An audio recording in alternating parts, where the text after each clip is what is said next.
Hi అండి. అందరికీ నమస్కారం. Welcome to our channel. Shravana మాసం అనగానే ప్రతి ఒక్కరి ఇల్లు పూజలతో ఎంతో అందంగా మారిపోతూ ఉంటాయి.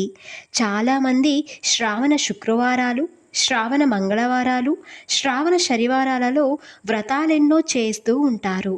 కానీ ప్రతి ఒక్కరూ చేసే వ్రతం, చాలా ఇష్టంగా చేసే వ్రతం వరలక్ష్మి వ్రతం. ఈ వరలక్ష్మి వ్రతం అందరూ చేసుకోవచ్చా? మా ఇంట్లో ఆనవాయితీ లేదు, మేము చేసుకోవచ్చా అని అనుమానం వ్యక్తం చేస్తున్నారు. సందేహం లేకుండా అమ్మవారిని నమ్మి ఈ వ్రతం చేసుకోండి. అంతా ఆ అమ్మవారే చూసుకుంటుంది.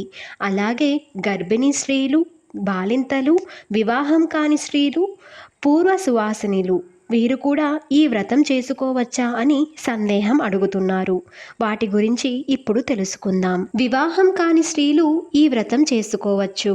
ఈ వ్రతం చేసుకోవడం వలన త్వరగా వివాహం అయ్యి మంచి భర్తను పొందగలుగుతారు. గర్భిణీ స్త్రీలు ఏ వ్రతమైనా కానీ 5వ నెల వరకు చేసుకోవచ్చు. బాలింతలు అయితే 3 నెలలు దాటిన వారు ఈ వ్రతం చేసుకోవచ్చు.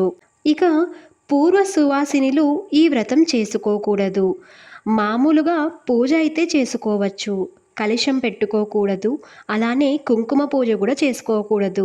ఒకవేళ చెయ్యాలి అనుకుంటే వాళ్ళ అమ్మాయితో కానీ కోడలితో కానీ చేయించవచ్చు. ఈ వీడియో కనుక మీకు నచ్చినట్లయితే లైక్ చేయండి, షేర్ చేయండి, సబ్స్క్రైబ్ చేసుకోవడం మర్చిపోకండి. Thank you for watching.